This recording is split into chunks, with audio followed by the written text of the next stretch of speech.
Hello, everybody, and welcome to Pass Pirate Pay, the movie discussion show. My name is Ken. I'm your host, alongside my co-host, Andy. Andy, how you doing? I'm great. How are you, Ken? I'm okay. A little bit melancholy to start off the show, you know? Yeah. We just got the sad news not too long ago that David Lynch passed away. We talked about him briefly when we did the Lynch Oz episode. What? I think it was more than brief. Yeah, I mean, we talked about the movie, and then we talked about our feelings. Yeah, it was all centered around David Lynch, that whole segment. Yeah. So, yeah, it was a really sad day for me. I generally, celebrity deaths don't really do much for me. Like, I never even know when people are dead. I think the last one that hit me as hard as this one was when Bowie died. Yeah, that was bad. But this John Prine got me. Yeah. But this one, I don't know. Twin Peaks: The Return was, 5 years ago now? And he hasn't made a movie. I didn't even see Inland Empire, so he hasn't made a movie that I've seen in over 20 years. But he's just still like, he has been a character in our lives, in culture for this whole time. Like, one of my favorite things David Lynch has done ever, but certainly recently, is the guest spot he did on Louis. I don't know if you remember that. I don't know. Louis is in talks to replace David Letterman on his talk show, and he hires a coach to coach him on how to be a talk show host, and that coach is David Lynch. It's so funny. He's great. I mean, he's not playing David Lynch, but David Lynch can't be anything other than David Lynch, so he's just doing his own thing. Wasn't he also in The Fabelmans? Yeah. He played John Ford Plays in The Fabelmans. John Ford. So funny. It's one of the greatest cameos in film history. I totally agree. It's I like The Fabelmans a lot, and I think one of the reasons why I really, really like it is because it ends on a perfect note of David Lynch just and which is odd for Spielberg, because I think Spielberg is prone to end on big soaring endings, big giant music swell, and this was like a goofy kind of funny ending. Yep. You know, and I'm like, that's kind of cool. Yep, and it was great. And like, honestly, there's no one who could have done that part better than David Lynch. Like, no, it was Daniel Day-Lewis couldn't have done it better than David Lynch. It was really good. It was just so good. So yeah, I mean, this is a very sad time. You know, it's a very sad thing that happened. That I'm certainly going to miss him, and he is a filmmaker who means a lot to me. Like, Twin Peaks, as I've said, is my favorite television show of all time, and Mulholland Drive is one of my favorite movies ever, and I love a lot of his work, and the stuff I don't love, I respect the hell out of, because man, that guy was one of one. You know, he did his thing. He took big swings. Oh yeah. You know, so yeah, that's just felt like we couldn't let this go by without saying R.I.P. to David Lynch. Yeah, absolutely. Yeah.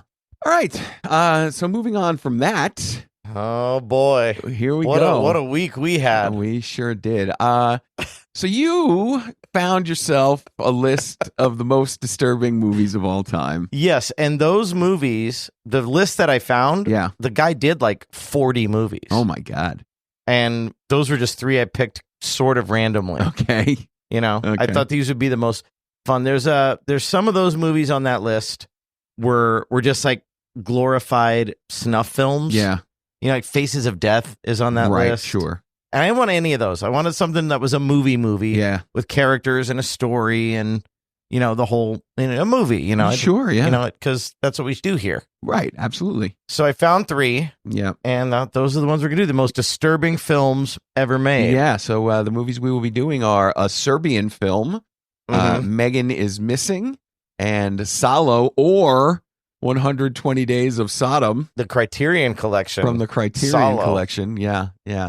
So, we're going to get right into those. I want to talk about these in the order that I watched them because, you know, this was a whole thing. This was a whole experience that I went through watching these movies. Me too. I'm sure you did too. I did, yeah. Yeah, so the first movie is A Serbian Film from 2010, directed by Srdan Spasojevic.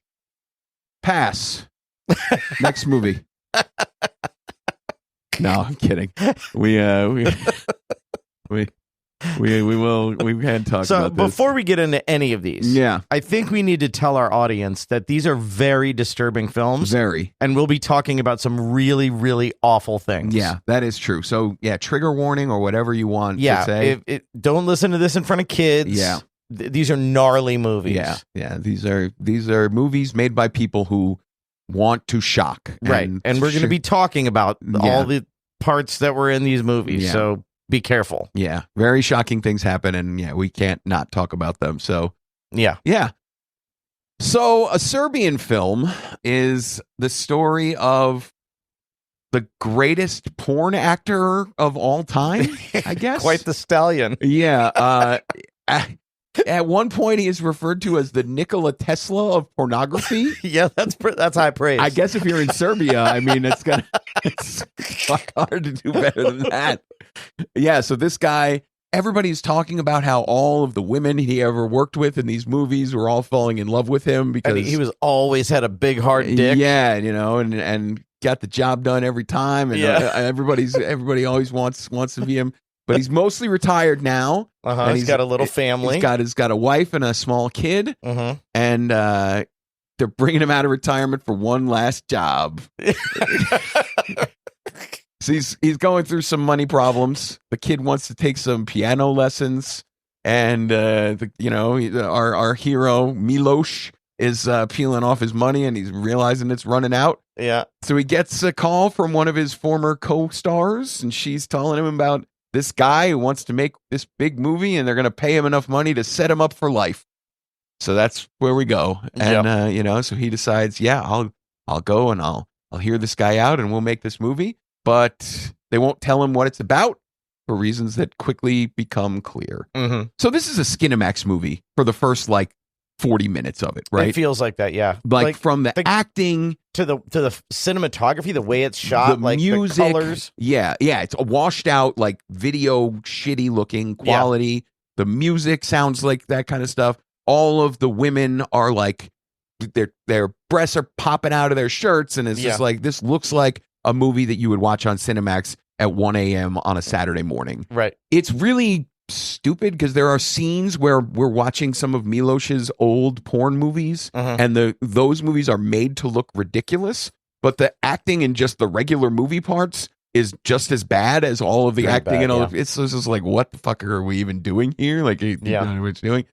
But that doesn't really matter because none of the movie really matters until we get to the final, I don't know, what is it, last third of the movie? Feels like it, yeah, which is third act. Yeah, which is just a prolonged freak out scene. For some reason, told in flashback. Miloš has been drugged. Yeah, because he can't remember anything. He's kind of piecing it together. Right, so he wakes up and he's in bed and he has a bloody nose and, he's all beat up. Yeah. And he got blood all over him. And he doesn't know what has happened. And then so the movie is showing us these things that happen as a flashback. I can't really figure out why. And the things that happen are psychotically disturbing. The person who made this movie just decided, I am going to throw every single fucked up thing I can at you for an endurance test. I don't really know, right? Yeah. It got to the point where it got so over the top that I was laughing. I didn't laugh, but I was laughing. I totally checked out. It actually kind of won me over. Really? A little bit. Yeah. Just a little bit because of how just stupid far it went. Yeah. I was just numb to everything that was happening after a while. So it gets started, I guess. I mean, I don't really think we need to get into all the stupid shit that happens. Yeah, and I don't think we need to worry about spoilers at all for any of these. Yeah, fuck that. We're not. Yeah. But it gets started where the director is showing Miloš this movie that he's making. And he's quitting. Miloš is quitting. He doesn't want to do it. Yeah. And the director is this guy who's talking about how he's going to revolutionize pornography. He's going to make the greatest statement movie ever made, right? Yeah. And the thing that he shows Miloš is a guy comes in and he starts fucking a pregnant woman, a very pregnant woman, while she's in labor, right? And then the baby comes out and he starts fucking the newborn baby. Yeah. And then the director, Miloš, is horrified by this. And the director is like, newborn porn. Yeah. And he's like, can it be that you don't understand what I'm doing here? What the ever-loving fuck, right? And then it just goes from there. And so Miloš has been drugged up with this cocktail, which is horse aphrodisiac, I think they say, right? Where it's like, so he's it's a combination of some kind of like speed or coke and roofies and Viagra times a billion. Yeah. So he's just like compelled to fuck everything in his path. And they're putting him in situations where he's doing nasty, awful things. Right. And so we're just going through these things, and then like people are being murdered while this is happening, and at one point he's fucking his own kid, and like it's a fucking mess, man. This movie is ridiculous. They old boy him, in the worst way. Yeah. The thing that struck me is when the director is talking about this big vision that he has, right? It seemed to me like the movie was showing us the making of itself. Yeah. Right? Like the actual director of this fucking movie is probably thinking those very things, right? Like he didn't set out. The guy who made this movie must have set out to be like, I'm going to change everything. I'm doing all of these things, and nobody has ever seen anything like this before, and I'm going to I'm making the Citizen Kane of Serbia. Yeah. And the director character in the movie is saying all of these things, and yet somehow it doesn't seem like this movie gets how ridiculous it is. I mean, maybe you were amused by it. Just how ridiculously far it went. Yeah. And at one point I was just, and I'll tell you the point that turned for me where I was like, maybe this is a comedy. Yeah. Is where it's after he'd been old boyed, and he's like, he kills the director, he kills the henchman, and then there's the one nasty henchman who fucked the baby. Yeah. And he punches him and knocks his sunglasses off, and he's got like a missing eye, and he fucks the eye hole of the guy. Yeah. He's like, "Grrr!" Yeah. I died laughing. I was Oh like, my God. This is so good. Oh my God. Yeah. So that's a Serbian film. Is there any parts you want to go back and reflect on for that? No. How did this make you feel after you watched it? This movie, did it disturb you? Did it do its job? Yeah, I guess so. I certainly didn't feel good after I watched it. I felt gross. I felt like no one should watch this movie. It's not. It's just not good. It's not good for the world that it exists. No, there were points where it felt like the person making it was a bad human being. Right. Where it felt bad. I guess I said this when we were talking about the Terrifier movies, where it's just like, who is this for? I don't really understand it. Yeah. This movie, I really don't like, I know people who are into some really fucked up shit, and they just really like watching fucked up shit. And I was talking to one of them about this movie, and they're like, that movie, fuck, no. Like, it's no. I don't know who this movie is Even for. they refused to? Like, they had seen it, and they're just like, yeah, that movie's fucked up. That's like, that's too much. Like, yeah.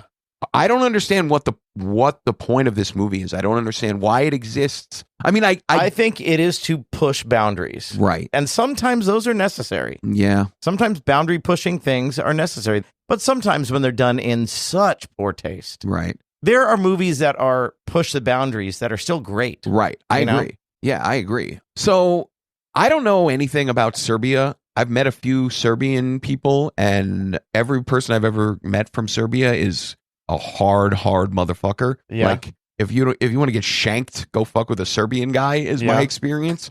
So I feel like this movie is making a point. Like, when they're talking about how they're making this porn movie, people are like, you're making it in Serbia? Like, it's weird that they're making this movie in Serbia. So I think that they're trying to say that this really, really fucked up porn that they're making is uniquely Serbian in some way. Yeah, I also did read somewhere when I was like doing a little research on this movie that it does reflect on Serbian society, and because it is gross and violent and hard, like you said, and that reflects on the political system and, like, in abstract ways, right?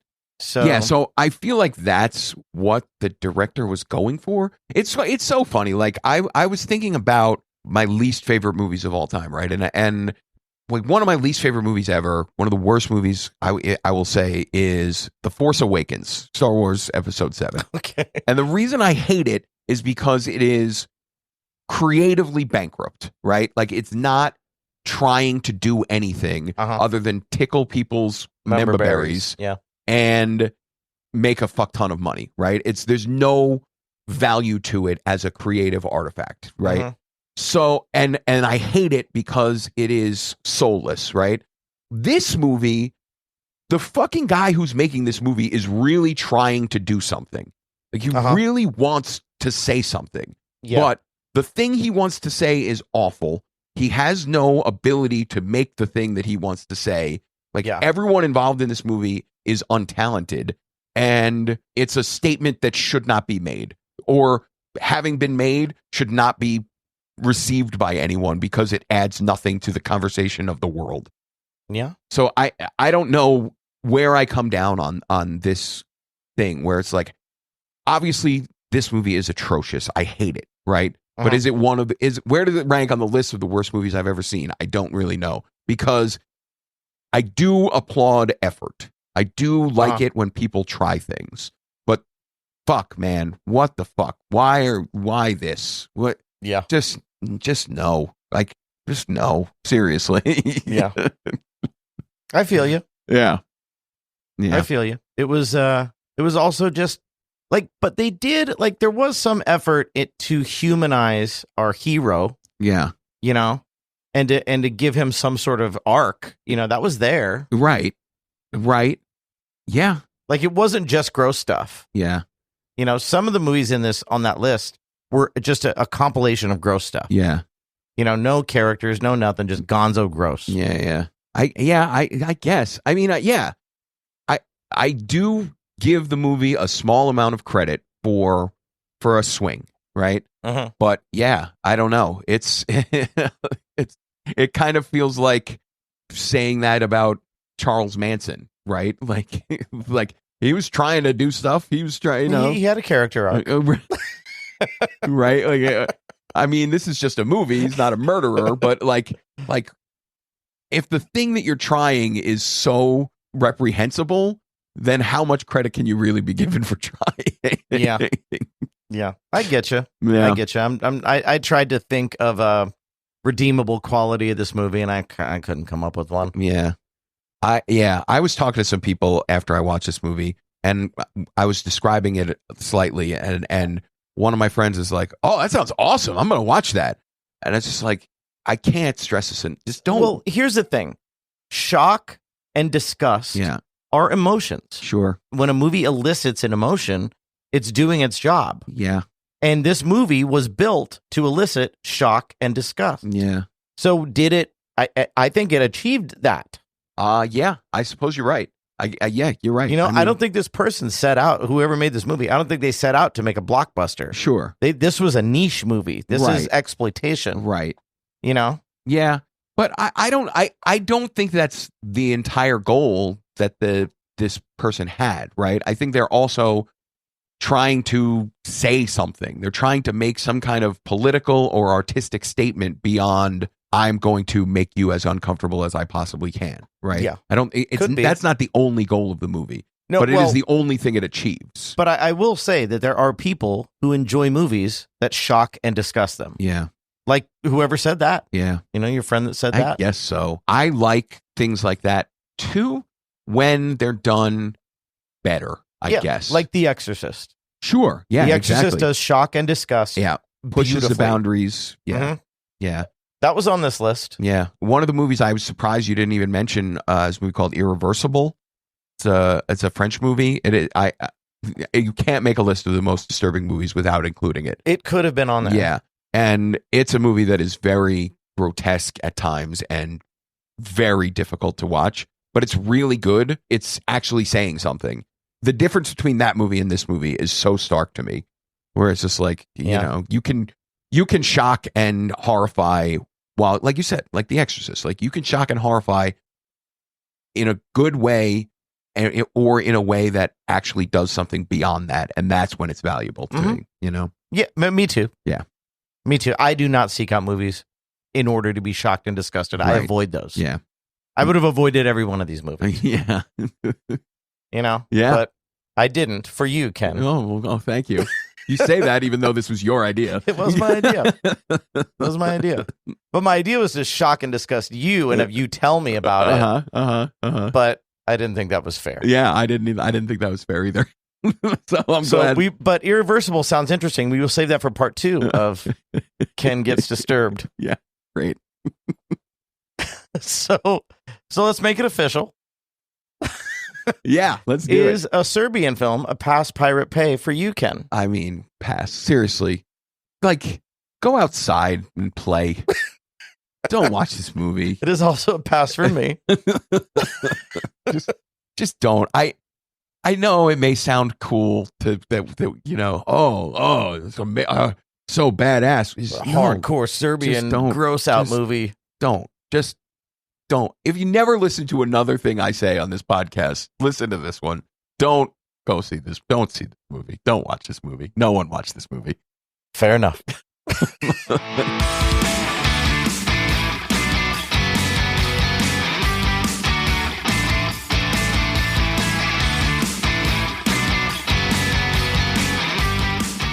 All right. Our second movie of the disturbing trifecta is 2011's Megan is Missing, directed by Michael Goy. This is a found footage movie. Mm-hmm.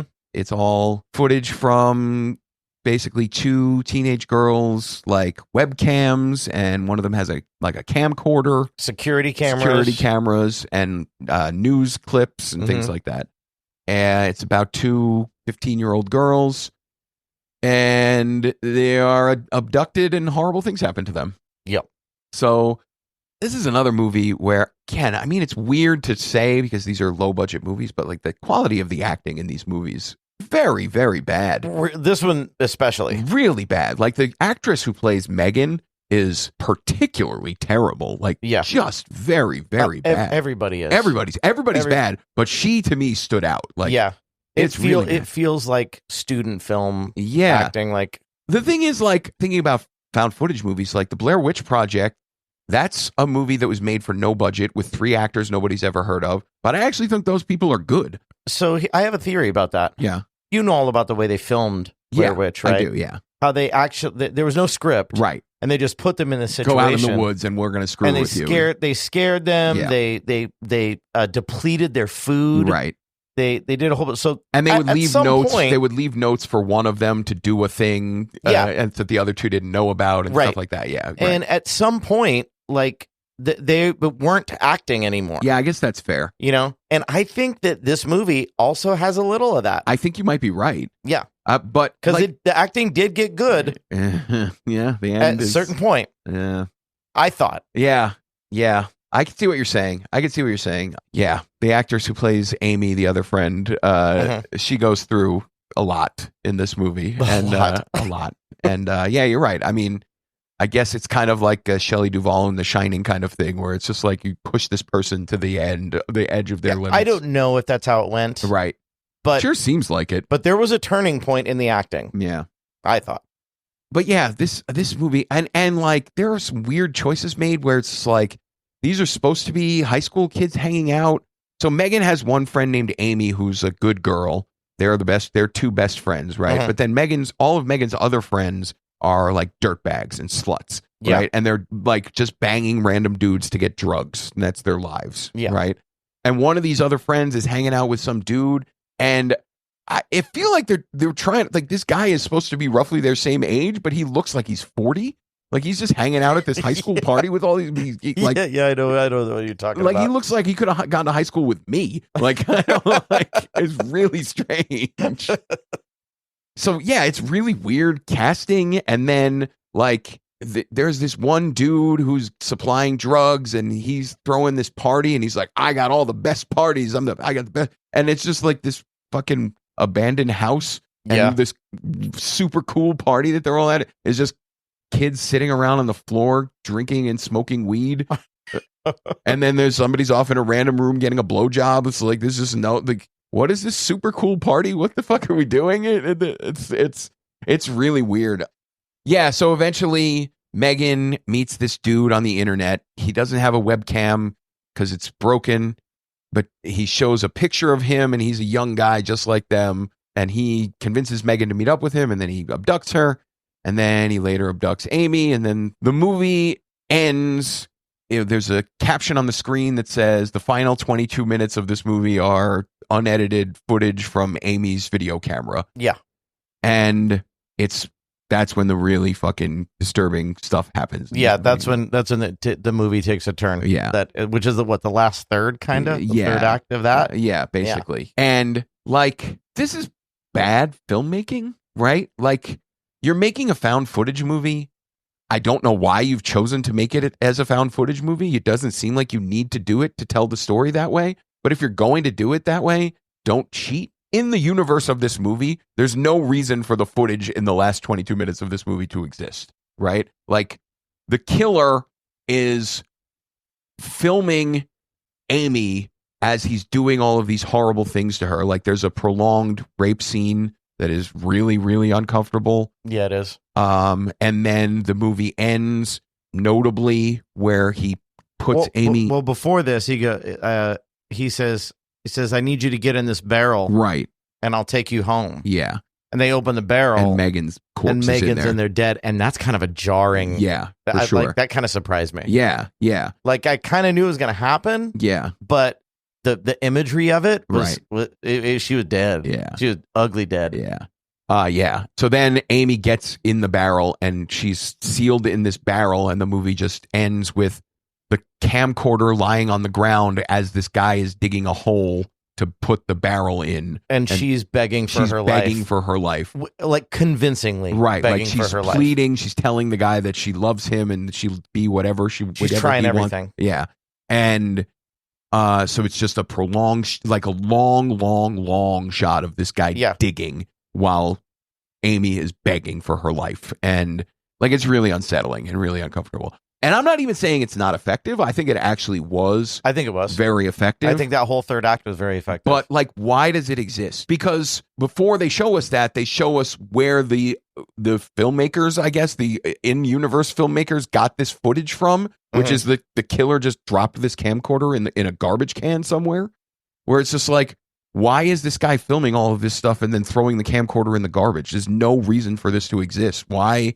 It's just so stupid to me. Well, now you're looking for plot holes. I mean, crazy people do crazy things, you know? I don't think it's a plot hole. I think it's lazy filmmaking. It's just like found footage is a gimmick, and I'm going to get people to talk about my movie by using this gimmick, but I'm not going to play by the rules of the found footage because I'm just going to have all this stuff that would never exist in if this were really found footage. And why wouldn't it exist? Why is this guy filming this stuff? Well, he never shows his face. Sure. He never shows himself. No, he avoids that. I get it, but like, why does he? If he's not saving this footage to jerk off to later or whatever, why ever a person would film something like this? Why? Like, if he's just going to throw the camcorder in the garbage, then why is he bothering to record it anyway?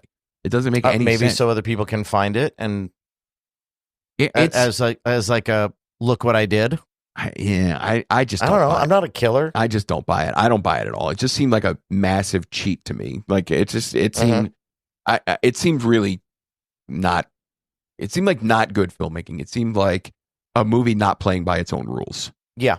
I understand. Yeah. But that didn't pull me out of the movie. Yeah. What got me out of the movie was the entire everything before that. Yeah. Yeah.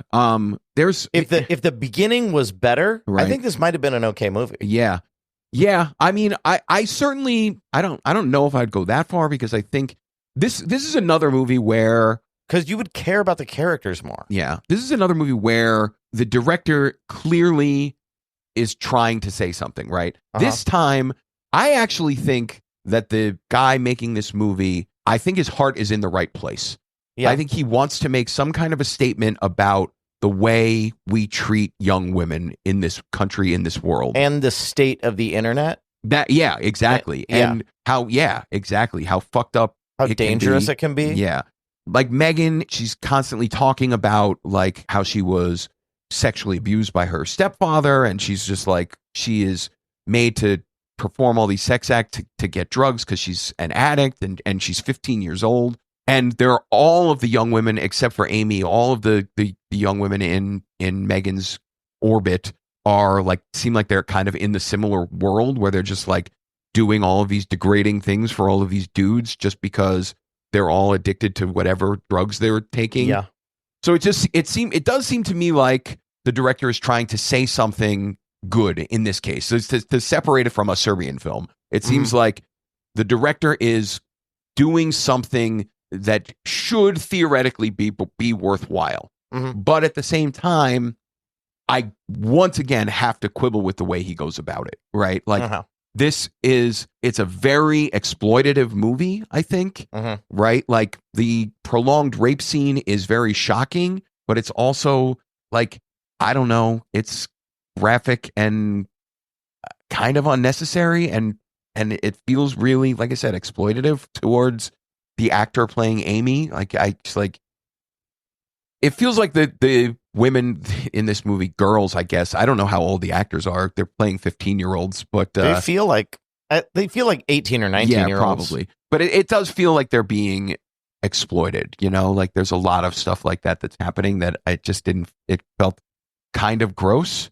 So even though I feel like the director is trying to solve a problem, he is also contributing to the problem. Which is, I don't know if he's contributing to the problem. I don't know. He's just making a crappy movie. I mean, he's definitely making a crappy movie. This is not but I don't think he's like glorifying anything. Or I think it's a movie that, like, if you're a teenage girl that sees this, it might scare you straight. That's true. But if you're a teenage boy who's watching this movie, you might feel like thrilled by it. I don't know. I don't know about that. If you feel thrilled by it, you're a piece of shit. I agree, but there are a lot of boys out there who are pieces of shit. That's what the movie's about. And I think this movie is playing to them on some level. I think this movie is probably appreciated by a certain subset of piece of shit young boys, young kids. I don't know. It just didn't strike me as right. The tone of the movie did not jibe with what I think the director was trying to say. That's what I think. Okay. But again, like apart from the fact that it feels like a cheat, I do feel like the end of this movie is appropriately chilling. Like, I thought so too. All of the stuff where Amy is in this guy's dungeon, is like, you're right about her acting in this part of the movie. Yeah, it's believable that she is going through this torment, you know, and like. There's a sadistic shit where like the killer has her teddy bear and he's like withholding it from her to get her to do degrading shit. Yeah. And then he gives it to her and she's like reverted to this childlike state where she gets her teddy bear back and she's like a little girl again. Yeah. And it's like, it's kind of disturbing. And it's like, and she does a good job in that spot. But yeah, like you said, the movie getting to that part is bad. Yeah, like, it's objectively bad. Yeah, I almost abandoned ship. Yeah. It was so bad. I was just rolling my eyes through the entire first hour. Yeah. But the final shot of the final shot of her begging from the barrel while he's digging the hole, which is, I don't know, felt like at least 5 minutes, maybe 10 minutes. Oh, it was a long scene, just hole digging. That's a very effective way to end a movie. So there is that. Yeah. Yeah, I was shocked and disturbed. Yeah, like it wanted me to feel. Yeah. One final thing I would like to say in this movie's favor. So after Megan is kidnapped, there are several scenes of like a hard copy kind of news magazine television show that are shown. You know what I'm talking about, right? Yeah. Where it's like this newswoman is like, Megan is missing, is where they keep showing it on the screen, and they go through all of these great lengths to talk about the things that have happened. There's a reenactment of the kidnap, which is really stupid, and all of these scenes are so ridiculous, like terribly ridiculous. And so you were talking about some of the stuff in a Serbian film that you found funny. This is stuff that I actually thought was really funny. Yeah. And the end of the first segment, the first one of these segments, after they spend 5 minutes talking about Megan, the newswoman before signing off is like, oh, and Tercel Jackson is also missing. Moving on. like a young black kid. The young white girl is missing, and we're going to spend all this time. We're going to interview her parents. I didn't even notice that. That's hilarious. Yeah, I thought it was really funny. Like that was some good social commentary there. Yeah. It's like the young pretty white girl is missing. Let's talk about that. Also, a black boy is missing. Let's move on. All right. So Ken, just to make it official. Yeah. Will you give Megan is Missing a pass, pirate, or pay? This is also a pass for me. Also a pass. Yeah. What about you? I'm a little torn. I'm on the line between pass and pirate. Okay. But I'm going to go pass. Just because so much of this movie was not good. Right. It just was not good. Yeah. You know, but if you want to shock your teenage daughter into not talking to strangers on the internet, put this on one night, make some popcorn, put on Megan is Missing. Yeah, I think that may be the only value that this movie could have to me. Yeah, don't talk to internet douches. Right. Don't meet strangers you met on the internet in real life without no matter what they say. Yeah, but yeah, this is another one. This is not nearly as awful as A Serbian Film. So even though they are both passes for me, there are we have levels of pass. Yeah, but I mean, this movie, just again, you don't have to watch it. It's you don't have to watch it. Just pass.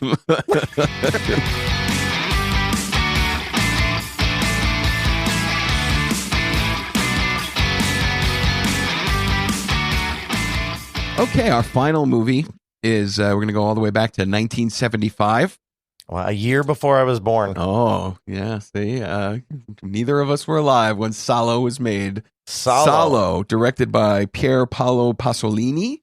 This is an Italian film. Criterion as Collection. In the Criterion Collection. That's right. Only the greatest movies. Oh, yeah. I mean, when you said that, I would like to point out that Armageddon has a Criterion Collection. Does it? Oh, yeah. Oh, yeah. So I'd have lost that bet. Yeah. So, they don't have 100% track record. Even though I do like Armageddon, it is. I think it is excellent trash. But yeah, so this is a Criterion Collection movie. This movie, whoo boy. Bill Hader was in the Criterion closet. Have you seen those clips? No. Criterion, their YouTube channel, they have a closet with all their movies. Okay. And they get celebrities to go in there and pick out their favorites. Okay. Bill Hader picked this one out, first one, and he said, "Perfect date movie." That's. I guess that's a good bit. Yeah, so this movie, it takes place at the end of the fascist regime in Italy in the 40s.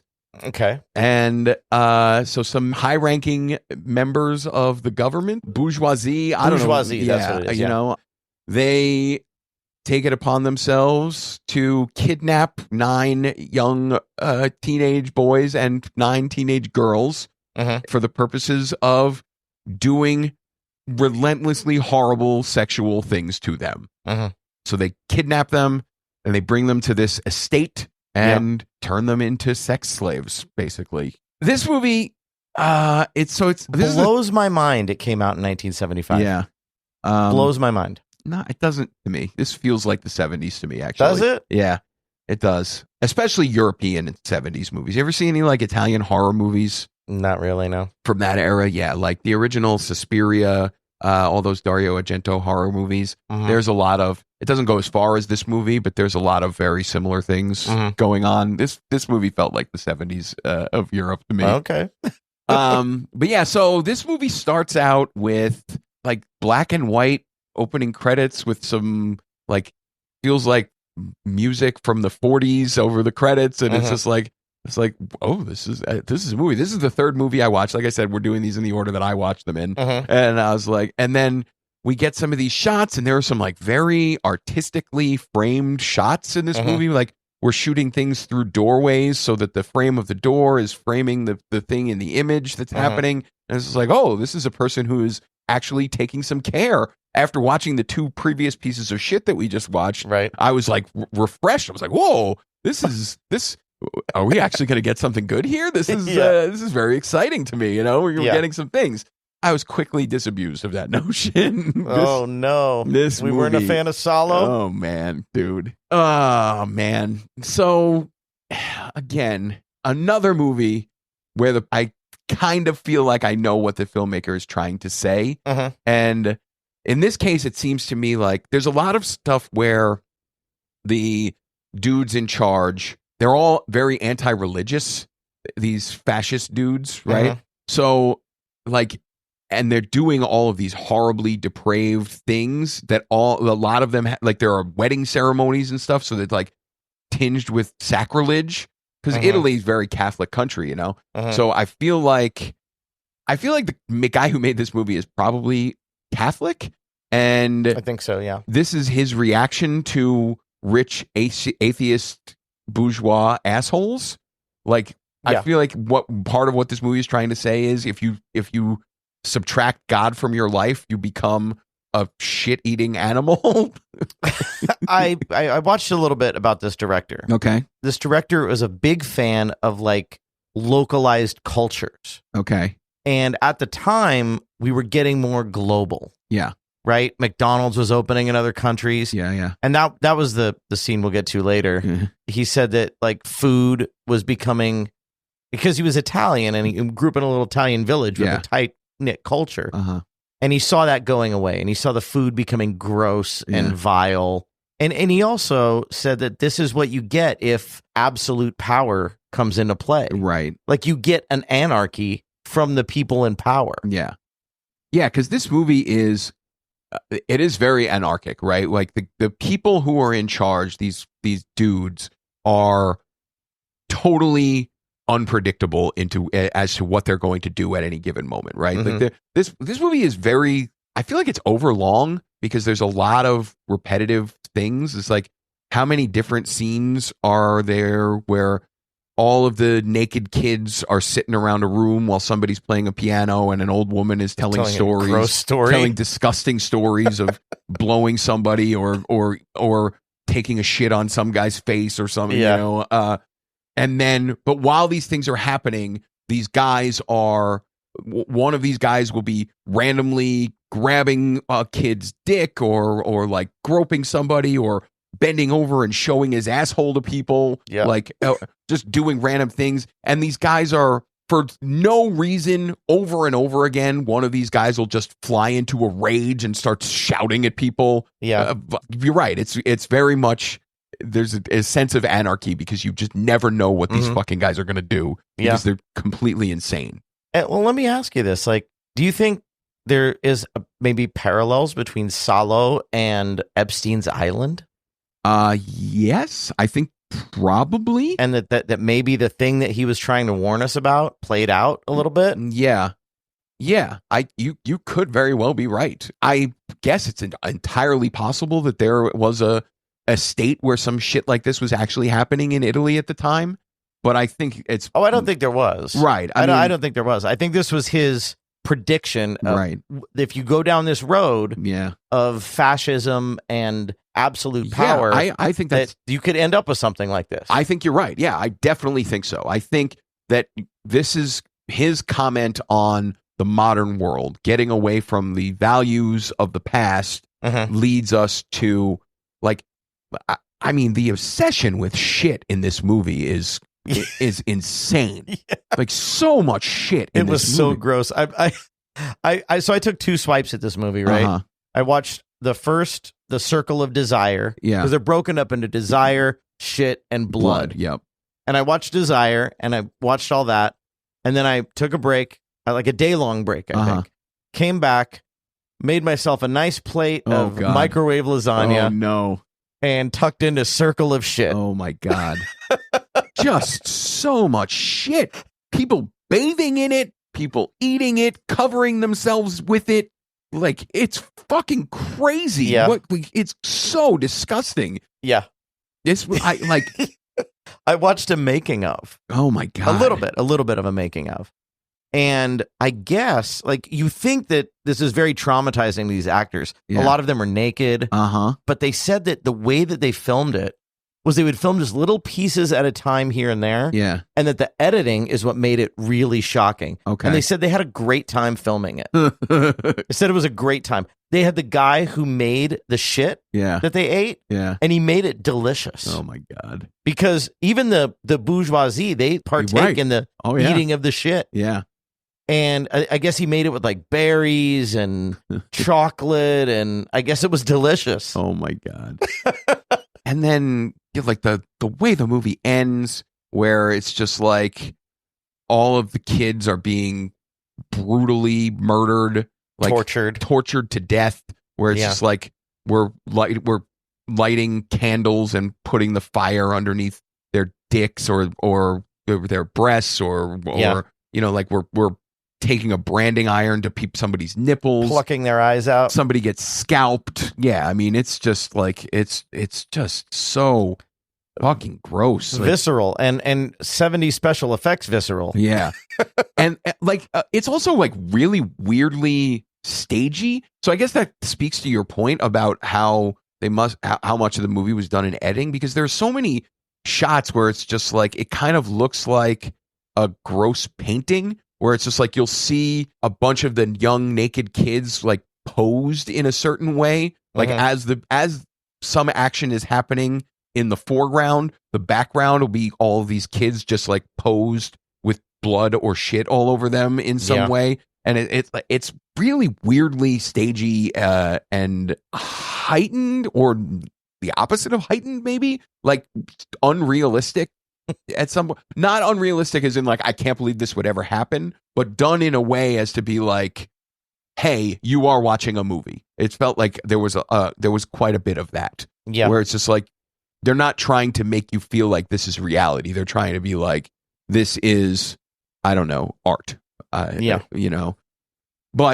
I had to put myself in the mind of why this would make the Criterion Collection. Right. And to do that, I had to do like research on the movie. Yeah. Because there were things that I missed. Yeah. That just political things that were happening at the time that I wasn't aware of. Yeah.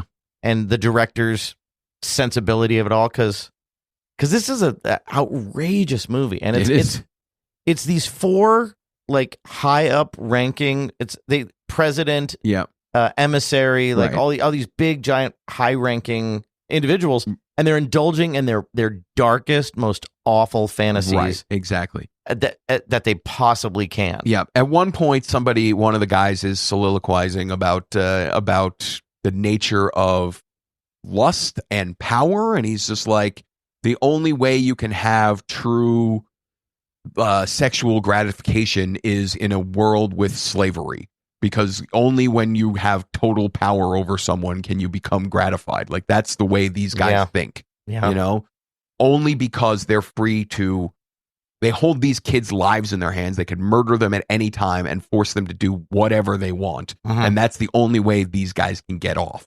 Yeah. And that's what the point of the movie is. Like, that's what these guys are doing to society, right? Like, this is what a system like fascism breeds. It makes people like this, I think any system that is just too far gone, that tilts power too high in one direction. Yeah. Which is kind of like our system, which is why a Jeffrey Epstein existed for so long. Right. With rich and powerful friends. Yeah. I mean, probably partaking in some of this fucking awful shit. Yeah. We are currently living in more of an oligarchy than probably even existed in Italy at this time. Right. Yeah. Or certainly at the time the movie was made, but maybe not in the 40s. But like the power that is concentrated in the hands of so few wealthy dudes is like disturbing and obviously very bad for society. You know, like I think I don't know about 100%, but he predicted things like Epstein's Island. Yeah, he predicted that. Yeah, but yeah. So this movie obviously is making a case. It's got a point to make, but goddamn, man, why? Just I don't need it. I don't need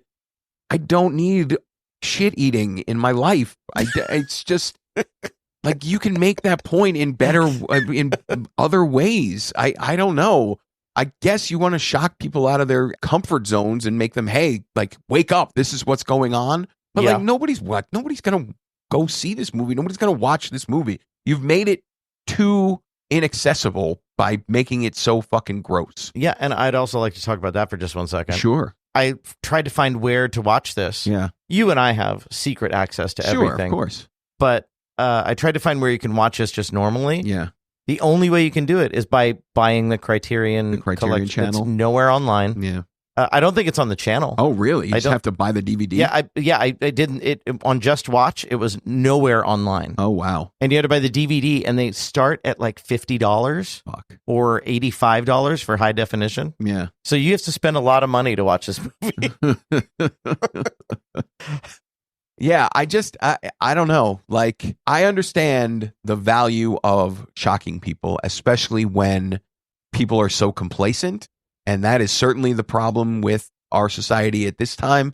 And I guess has probably been the problem with societies throughout time. Right. Uh-huh. But there's a line, there's a way to do it. And once you make a movie that goes so far, it only has notoriety and no one will ever go see it because of its notoriety, then your message is just falling on deaf ears. Shot yourself in the foot. Right. Yeah. Like, who was watching this movie? Like, cinema snobs. It's in the Criterion collection, so cinema snobs have seen this movie. But like, people who can actually, the masses or whatever, who you're trying to wake up, they're never going to see this movie. They're never going to hear your message. So then what the fuck are you doing? You're just jerking off into a pile of shit.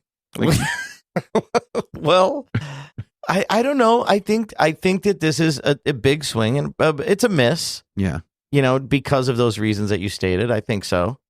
But like, that's art, man. Yeah. That's art. Some people don't give a shit. Some artists don't give a shit who sees their message. Right. Some artists just have a message and they need to get it out. Yeah. And I think this is one of those guys. This was a planned trilogy. This is the first part of a trilogy. Oh my God. Because I guess this guy did a trilogy about love previously. And this was about like the dark side of humanity. But he got murdered. Yeah. And I haven't delved into the murder. I don't know if it's because of Salo. Yeah. But Salo, all three of these movies. Now, Megan is missing, I don't think, but Serbian Film was banned in Serbia. Right. And banned in a lot of other places. Yeah. This was definitely banned. Yeah. In a ton of places. Right. You know, can you imagine like what theater would run this? Right. You remember in Taxi Driver when Travis Bickle takes Sybil Shepherd to the porn movie that like it's 70s theater porn. So it's like so there's kind of a story in there. Yeah. I would imagine that kind of theater would show something like this. Oh, maybe. You know, like an elevated porn theater where they show X-rated. Because this is in 1975, this had to be an X-rated movie if it got released at all in the United States. Yeah. You know, I don't know if it did, but eventually it must have been released somewhere because we're talking about it, right? Yeah. But yeah, I don't know. Yeah, I definitely hear what you're saying. And I think A Serbian Film is the only one of these movies that I would go so far as to say should not exist. Yeah. So I'm not trying to shit on artists, especially artists who are trying to be shocking. But I guess I'm just too much of a normie. I need more grounding in something comfortable to me, I guess. Yeah. Where it's just like I need a line. You're going to reach. I feel like you're going to do a better job of reaching people if you rein yourself in just a little bit. Yeah. You know, and I think there is a universe where a movie like Salo is done right. Yeah. You know? Yeah. I mean, like, we started this episode talking about David Lynch, and David Lynch is an avant-garde filmmaker. There's no other way around it, right? Right. But at the same time, he's a guy who had a television show on network TV in 1990. Which is kind of an anomaly. Which is insane, but it's also, like, he has enough of a reputation to allow for the possibility for that to happen. Yeah. Because he's an avant-garde filmmaker working within the framework of popular entertainment. And that's, at the end of the day, that's what cinema is, right? It's popular entertainment. And if you're not, I mean, it can be just crazy art. Sure, I agree. But those aren't usually considered films in the same way, right? Yeah. Like experiment. This isn't talked about as an experimental film. This is talked about as a work of cinema, you know? Yeah. And it doesn't work in that way for me. It's just not there for me at all. It's too disgusting and too unwatchable. I don't know. I did not appreciate it. Did not appreciate this movie. No, I don't know if I appreciated any of them. Yeah. Out of all of them, though, which one did you appreciate the most? I guess this one has the most merit. That's what I was thinking too. I think the part of any of these three movies that work best as cinematic entertainment or just cinema in general is the end of Megan is Missing. But this one on the whole, I think, is the closest to an artistic achievement. Yeah. But man, just come on. I don't know. And I don't know. Yeah, it was quite a wild ride. Yeah. All three of these were. Yeah, man. It was a dark place this week. Pretty salty with you for this idea. All right, so is that all you have to say about Salo? That's it. That's the end of it. And I hope never to think about any of these movies again. You won't. There'll be a whole new batch on part 2. We'll never have to go back to these. So Ken, would you give Salo a pass, pirate, or pay? Salo is a pass for me. So you're a triple pass on the disturbing movies. I don't want people to watch these movies. I sat through them and I'm not happy that I did it. I dreaded turning them on. Yeah. I'm not happy that I watched these movies. I do not appreciate the time that I spent watching them or the space in my brain that I've allowed them to take up. And I do not wish that on anyone listening to this podcast. Yeah. So please just don't. So yeah, it's a pass for me too. It's a triple pass for both of us. Yeah. I think it's the first time I think we've agreed on everything. Yeah. And it's a triple pass for triple pass. Yeah. I mean, all right. So you've done it too. You made your big swing. You thought, let's watch the most disturbing movies ever. And I did. I thought it'd make for an interesting show, and I don't think I'm wrong about that. I agree. You took your swing, and I hope. Here's what I hope. I hope nobody watches these movies. Yeah. But I hope they listen to the podcast. Yeah. Because I think it's more fun to listen to the podcast, less disturbing. Yeah. To listen to us talk about it. To be sure, less disturbing than it is to watch it. Yeah. Yeah. But if you're a true fan, you'll watch all three. Don't do that. Just don't listen to Andy. He's not your friend. Except my mother. Please, Mom, if you're listening, do not watch any of these movies. Oh God.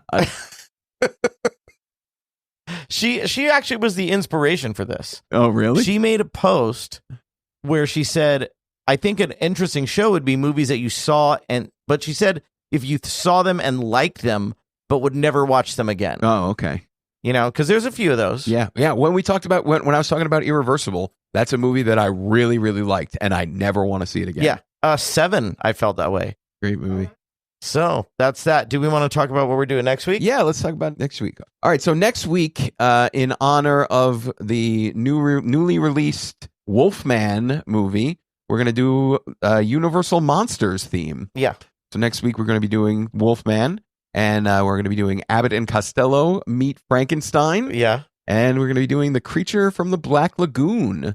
Yeah. So some classic horror and some modern horror. Yeah. So catch up on your Universal monster movies. Yeah. We'll see you next week. All right.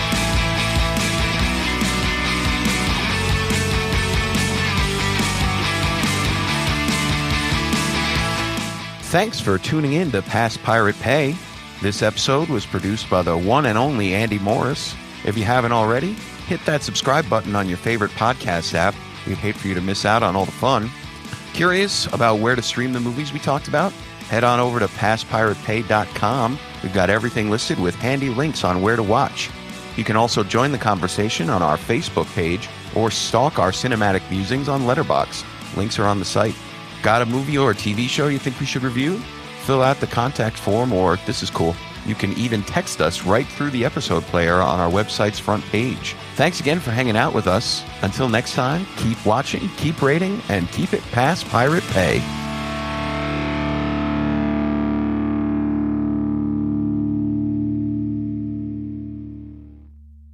Naomi, anyone who sits in the palm of King Kong's hand is a movie star for life.